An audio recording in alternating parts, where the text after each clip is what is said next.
There, it's David. Welcome or welcome back to CrossFit Fitness, helping men and women get in the best spiritual shape of their lives one workout at a time. Quick thought in this video that I'm calling the traitor within. The traitor within. You know, whether we're a man or woman of God, there is an enemy. In fact, there's multiple enemies that come against us in our walk with Christ. There's three I want to point out, and one asset that God has given us that I want us to utilize and capitalize on. First, the enemies, okay? The enemy, first of all, we got the devil. Okay, that's obvious, right? Devil, his demonic hierarchy and infrastructure, however that all works. There is a real devil, a real demonic activity, and the invisible world that overlaps our own. And we are impacted, affected, and influenced by these forces of darkness. They had millennia, really, to study mankind in general, and at least our lifespan to study us and our proclivities and weaknesses and things that are temptation triggers to us. So there's the devil, we could say, generally speaking. Secondly, it's the world, okay, the world system, which there's a large antichrist movement throughout the world, and Hollywood and media and big tech, big business, and all of that, all designed to distract us, distress us, and lure us away to think that our lives will be better if we buy this product, or we got to be like this person. So there's this trap of comparison. It's horrendous. It's just horrendous what the world does to just beat the crap out of us if we'll allow it to. And then the third enemy is what I'm calling the traitor within, and this is our own flesh. Oh, the flesh wants what it wants when it wants it, and cries like a big old baby when it doesn't get its way. And that manifests to one degree or another, whether we're a young person or we're a full-blown adult. We either throw stuff or peel out in the car or slam a door or give somebody the finger, or I don't know how. None of us as Christians should be doing any of that, but nevertheless things happen. We get our buttons pushed, and the traitor within betrays us, and we sell out to our own flesh, and we eat more than we should. We don't exercise as much as we should, and we don't bounce our eyes away from seeing something that we shouldn't look at, and on and on and on. The list can go. So what's the solution to that? Well, one solution, not the entire solution, but one thing that the Lord gives us is found in Ephesians chapter 6. It's the full armor of God. It's the full armor of God, right? And so we can put on, first of all, we need to be aware of what is the armor of God.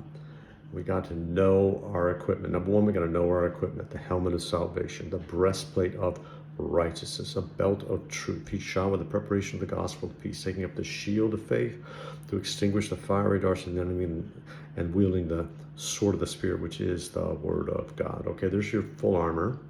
So number one, we got to be familiar with the equipment. Number two, we need to put on the full armor of God. We put it all on. Put it all on. Don't leave your helmet off. It's like, you ever seen somebody ride a motorcycle without a helmet? It's like, no bueno, okay? So put on all the armor. And then number three is keep your armor on all the time. I was listening to a sermon this morning. I was getting some steps in by Dr. Mark Hitchcock, who was talking about this guy back in the 1100s or something in Northern Ireland. He was a legendary warrior, and the opposing king said, "I want that man killed," and but they couldn't figure out how to do it. He was just so vigilant as a warrior, and so he hired some people to interview his own men. He said, "How can we kill him?" He said, "Well, you can't. He sleeps in his armor all the time." He said, "Well, what's his vulnerabilities?" They said, "Well, he's a very holy man. He's a very righteous man. He loves God. And one day per year, one day and one day only, he takes his armor off." I think it was on, let's say, Easter Sunday, whatever. And he would go to the church, and he'd take off his armor, and he'd walk barefoot around the sanctuary like 7 times or something. He did this year after year after year, and his men knew that.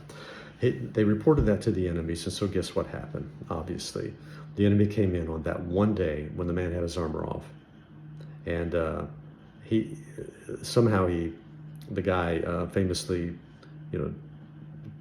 ripped a crossbow out of someone's thing. He killed 13 men with a pole or something before they killed him and took him out on the one day he didn't have his armor on. And so, well, the moral of that story is, one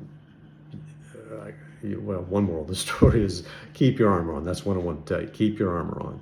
And I'm speaking metaphorically, obviously, but we can put on this full armor of God, and then we could just rehearse it. We can thank God for it. As you get out of the shower and you're just toweling off and you're putting on your clothes in the locker room at Gold's Gym or whatever, just say, hey, Lord, I'm just going to review what I have on, and I'm going to keep the full armor on. I'm going to remember what it's for. I'm going to use the offensive weapon of the Word of God through the Bible, that kind of thing. So anyway, the enemy within, our flesh, will betray us a lot unless we get it controlled. We got to say, body, you line up with my soul. Mind, will, and emotions, you line up with my spirit. Spirit of David, you line up with the Spirit of God and the Word of God.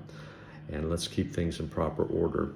Keep our flesh under control. What we feed grows, what we starve dies. So let's not feed the flesh. Let's feed on the truth, the whole truth, and nothing but the truth through all the good preaching and podcasts and YouTube channels and books and things we can read that exhort and expound on the Word of God, the Bible, which is our all-sufficient rule for faith and conduct. Okay? Hope that helps a little bit. For now, I'm David, your virtual mentor, to remind you that I'm always for you, never against you. Blessings and peace. Take care.